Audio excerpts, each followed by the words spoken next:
Tai šis pratimas bus skirtas gerinti pusiausvyrai, vestibuliariniam aparatui ir taip pat vaiko suvokimui erdvėje gerinimui.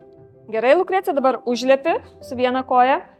Op, su kita pristatai. Šaunuolė. Dabar nulipi.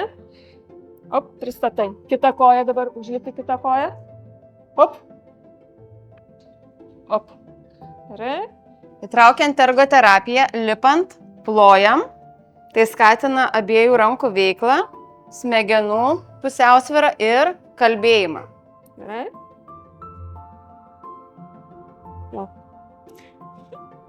Gerai, kitą lipam, kitą koją lipam.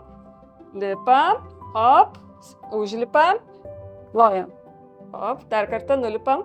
Dabar išsitęsim. Kai praeisi, Lukrecija, tada matysim, plosim nugaroj ir visi tavo vardą matys, kad tu ploji. Viršui ir nugaroj. Sutarėm?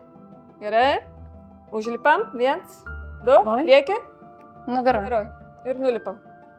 Išsitęsi. Į mane žiūri. O, pažiūrėk, aš tiesa, taip. Nu, lipam. Lukrecija, lipam.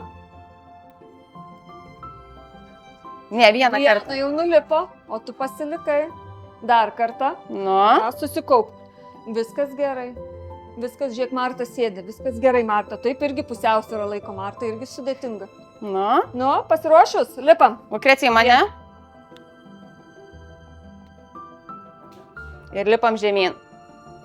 Pusiausvyra ir koordinacija, taipogi vestibuliarinis aparatas yra neatsiejami nuo kalbos.